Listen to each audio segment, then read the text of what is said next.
Hello, welcome to Skull RPG Podcast. My name's Dwight Skull. My name's Jacob Skull. And today we're going to teach you how to tell your story.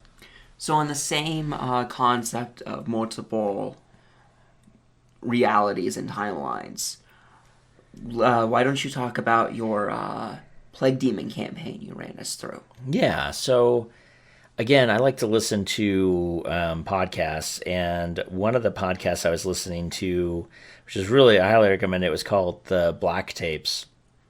And it's a fiction, there's a whole series of them. There's a fiction series out of there.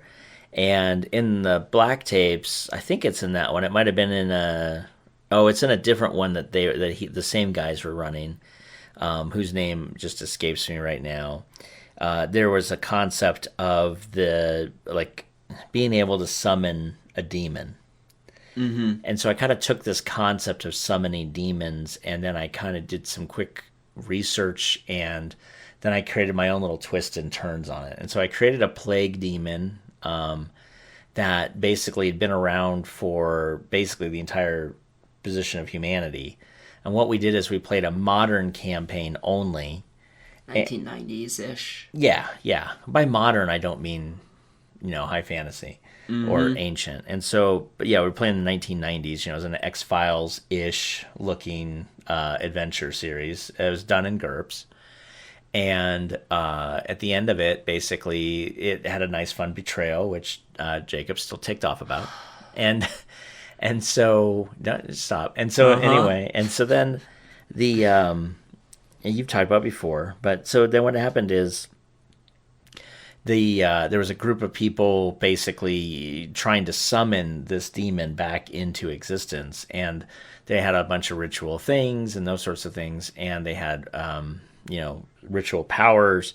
And anyway, what ended up happening is you guys eventually figured it out, moved into this summoning space, and basically sealed the plague demon, at least for now, in the modern world. Okay, no big deal. So then we go back and we play kind of like a 300, type of game. By 300, I mean like ancient Greece, Mm-hmm. And the concept, and you guys all had kind of magical, heroic powers, because I kind of made a rule all of the Greek mythologies were real, to a certain degree. All of this wasn't just made up BS. It was true. Yeah, you made us quasi minor demigods, basically. We were like the Hercules that you never heard about because we didn't really have as much power, but we were still powerful. Exactly, and that was where, if you listen to one of my other episodes just a couple days ago, talked about the screaming children sirens. That was where that one. Those were the sirens were.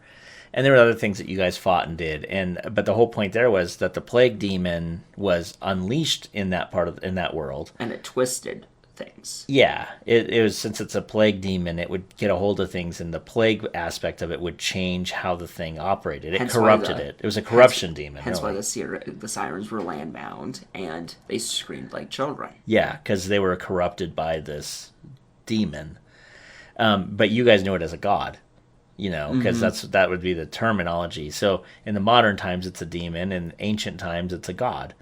And so these three characters were directly responsible for sealing the demon back into its realm, which is where it was stayed and would have gotten released in the first game we played, which was the modern time period, except you guys in the modern time period stopped the summoner from doing it. But the seal's leaking, so it's now trying to figure out how to fix a leaking seal that we don't know how that works.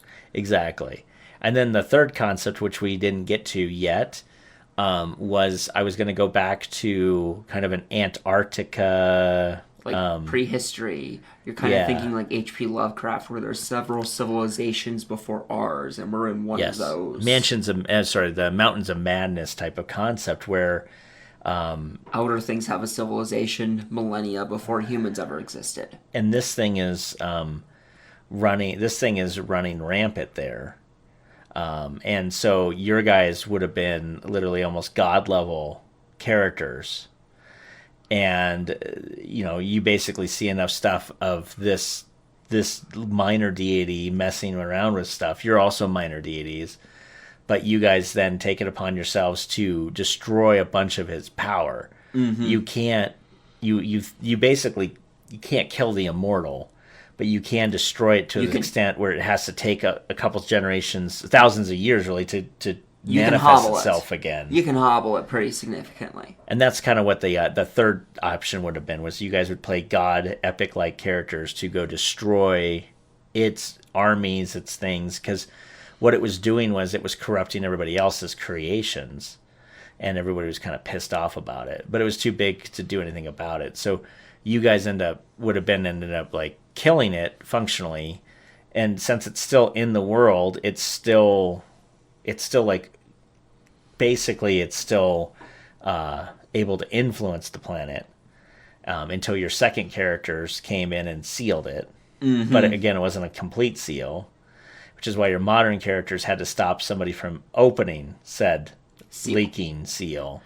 So that's kind of the concept of these like 3 distinct different games, because that's another way you can do it, where you play the same story from 3 different aspects across 3 different timelines. I decided to go backwards because I thought that would have been cooler than going forwards. Because it's backwards from our character's perspective, but from the demon's perspective, it's forward in time. Well, because the last one we are doing, which is in the furthest history, is at its height. Yes. So from the demon's perspective, we're playing it in terms of the events of the demon. It's the opposite way from how you told the. Sure, I guess. Anyway, I don't think so, but regardless, the whole point is it was a different way of telling the same story. You could do a similar thing in your own stories where you could so let's just look at one option that you could do. You could take Lord of the Rings. Okay, let's just take Lord of the Rings because it's a common story. So let's just take Lord of the Rings. And this is what the video games are doing. We're telling it now from like, what's one of the games? The Shadow of Mordor or something? That's told from a different perspective. Shadow of the Mordor line is like after the Lord of... okay. No, so it's pre the trilogy. Okay, so let's just back up for a second. Let's try it this way. So, War of the North is what I was thinking. So, War of the North tells the story of heroes in the North keeping the goblins busy from the events happening in the South. You could keeping the allies of the North busy, so it's a less war for... Yeah. You could do the same thing with, now you have an elven campaign in the woods where Legolas was from, and they're fighting their own little battles. Then you could do another campaign with all the dwarves fighting their own battles against the goblins. And so you have the rangers in the human rangers in the north, the elves in the woods, not Galadriel's woods, but the other woods, and not Elrond's either. And then you have the dwarves doing their part. And so you have 3 different storylines, 3 different things happening all at the same time. None of them matter to each other, except that they all take resources away from the big bad, so that the big bad's unable to fully unleash its power against Frodo and, the named characters. And the advantage of shying away from the named characters is, oh crap, we just killed Aragorn in the Fellowship. I'm not sure how that's going to work. It's not.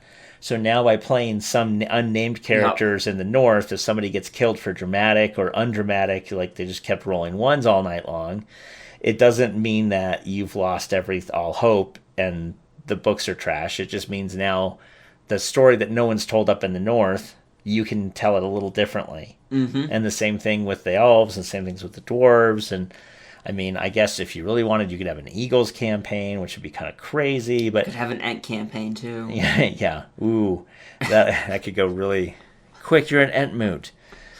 Quick, roll for what you're gonna eat for dinner tonight. I mean, like, I'll pass. The point though is, you could take the same story and tell it from 3 different perspectives. And if you really wanted, then you could have a 4th story that is combining all of the perspectives that gives you a totally different take on it if you wanted. Yeah. So there's the sky's the limit on how you can tell these stories, but here's just like a couple more ideas on how you can tell these weird diverging timeline stories. And to build up on that real quick, since we have a little bit of time, you could have, using Lord of the Rings again, you could have one campaign hitting this fortress here to help the armies. You could Right. have this one hitting this supply line here, and you could have this one hitting here, and then you could have a fourth campaign of they're in like the standard foot soldiers in those armies. So in the fourth campaign, you could have all three click into place at the same time to help your fourth get to what you need to tell.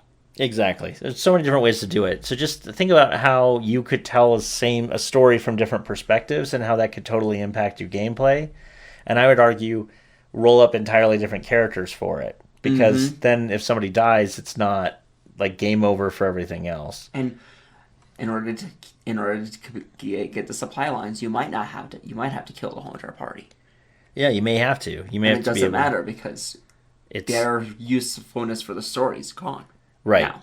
Yeah. They did their job. Spoilers. You're pulling a rogue one. Yeah.